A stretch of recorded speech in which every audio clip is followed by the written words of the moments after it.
दोस्तों, आप सभी का हमारे channel time to study line पे स्वागत है। हमारा भारत देश त्योहारों का देश है। यहाँ विभिन्न प्रकार के त्यौहार बड़ी धूमधाम से बनाए जाते हैं। उनमें एक महत्वपूर्ण त्यौहार आता है गणेश चतुर्थी, जिसे हम गणेश उत्सव भी कहते हैं। यह त्यौहार हमारे लिए धार्मिक रूप से तो महत्वपूर्ण है ही, साथ में हमारे देश की आज़ादी और स्वतंत्रता संग्राम में भी गणेश उत्सव ने बहुत महत्वपूर्ण भूमिका निभाई है। गणेश उत्सव भाद्रपद मास की चतुर्थी से चतुर्दशी तक बनाया जाता है। प्राचीन काल में भी गणेश उत्सव का आयोजन होता था। इसके प्रमाण हमें सातवाहन, राष्ट्रकूट और चालुक्य वंश के काल से मिलते हैं। गणेश उत्सव को मराठा शासक छत्रपति शिवाजी महाराज ने राष्ट्रीय धर्म और संस्कृति से जोड़कर एक नई शुरुआत की थी। मराठा शासकों ने गणेश उत्सव को इसी क्रम में जारी रखा था तथा पेशवाओं के समय में भी गणेश उत्सव इसी तरह जारी रखा गया था। गणेश उत्सव को पेशवाओं ने कुल देवता भी माना था और इस समय गणेश जी को राष्ट्रीय देव के रूप में भी दर्जा प्रदान किया था। पेशवाओं के द्वारा ब्रिटिश काल में 1892 तक गणेश उत्सव केवल हिंदू घरों तक ही सीमित रखा गया था। 1857 की क्रांति के बाद अंग्रेजों ने घबराकर 1894 में इतने कठोर कानून बना दिया जिसे धारा 144 कहते हैं, जो आज़ादी के बाद से अब तक उसी स्वरूप में आज भी लागू है।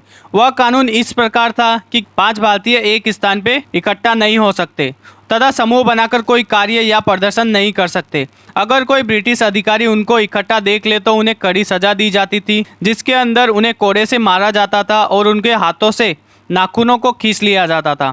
इस तरह भारतीयों के मन में भय बैठ गया था। उसके बाद से अंग्रेजों के भय के कारण सभी लोगों ने गणेश चतुर्थी अपने घरों में ही बनाना चालू कर दिया था। सार्वजनिक रूप से गणेश उत्सव बनाना बंद हो चुका था, क्योंकि उस समय किसी हिंदू सांस्कृतिक कार्यक्रम को एक साथ मिलकर बनाने की इजाज़त भी नहीं थी। उसके बाद हमारे देश के महान क्रांतिकारी बाल गंगाधर तिलक ने सबसे पहले ब्रिटिश राज के खिलाफ पूर्ण स्वराज की मांग रखी। लाखों बंदिशों के बाद बाल गंगाधर तिलक ने लोगों में जन जागृति का कार्यक्रम पूरा करने के लिए महाराष्ट्र के पुणे में 1893 में गणेश उत्सव का आयोजन किया। इस त्यौहार के माध्यम से जनता में देश प्रेम और अंग्रेजों के अन्यायों के विरुद्ध संघर्ष का साहस भरा गया। गणेश उत्सव को सार्वजनिक महोत्सव का रूप देते हुए उसे केवल धार्मिक कर्मकांड तक ही सीमित नहीं रखा गया, बल्कि आज़ादी की लड़ाई, छुआछूत दूर करने और समाज को संगठित करने और आम आदमी का ज्ञानवर्धन करने का जरिया भी बनाया गया। बाल गंगाधर तिलक के साथ में गणेश उत्सव के दौरान युवकों की टोलियां सड़कों पर घूम घूम कर अंग्रेजों के शासन विरोधी गीत गाती थी। स्कूली बच्चे पर्चे बांटते थे और पर्चे में अंग्रेजी हुकूमत के खिलाफ हथियार उठाने और मराठाओं से शिवाजी की तरह विद्रोह करने का आह्वान किया गया था। साथ ही अंग्रेजी सत्ता को उखाड़ फेंकने के लिए धार्मिक संघर्ष को जरूरी बताया था। इस प्रकार बाल गंगाधर तिलक ने 1893 में गणेश उत्सव का जो सार्वजनिक पौधारोपण किया था, वह विराट वट वृक्ष आज भी चल रहा है। बाल गंगाधर तिलक का साथ लाला लाजपत राय, बिपिन चंद्र पाल, अरविंदो घोष, राजनारायण बोस और अश्विनी कुमार दत्त जैसे नेताओं ने दिया था और सार्वजनिक गणेश उत्सव की शुरुआत की। पहली बार गणेश उत्सव 20 अक्टूबर 1894 से 30 अक्टूबर 1894 तक पुणे के शनिवारवाड़ा में गणेश उत्सव बनाया गया था। हर दिन लोकमान्य तिलक वहां भाषण के लिए किसी बड़े व्यक्ति को आमंत्रित करते थे।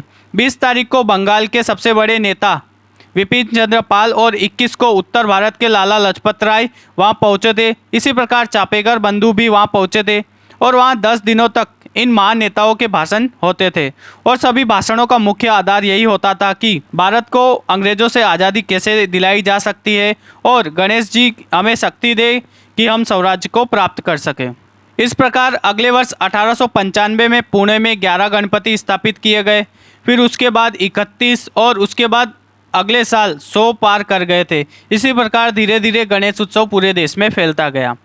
1904 में लोकमान्य तिलक जी ने अपने भाषण में लोगों को कहा था कि गणपति महोत्सव का मुख्य उपदेश हमारे देश को आज़ादी दिलाना है, स्वराज्य हासिल करना है, अंग्रेजों को हमारे देश से भगाना है और बिना स्वराज्य के गणेश उत्सव का कोई मतलब नहीं है। गणेश उत्सव का सार्वजनिक रूप बाल गंगाधर तिलक द्वारा दिया गया था। 1 अगस्त 1920 को मुंबई में लोकमान्य तिलक की मृत्यु हो गई थी और उन महान व्यक्ति को श्रद्धांजलि देते हुए महात्मा गांधी ने उन्हें आधुनिक भारत का निर्माता कहा था और पंडित जवाहरलाल नेहरू ने उन्हें भारतीय क्रांति के जनक की उपाधि दी थी। Thank you guys. इसी प्रकार भारत की संस्कृति और भारत के क्रांतिकारियों के बारे में जानते रहने के लिए हमारे चैनल को लाइक, कमेंट और सब्सक्राइब करते रहिए।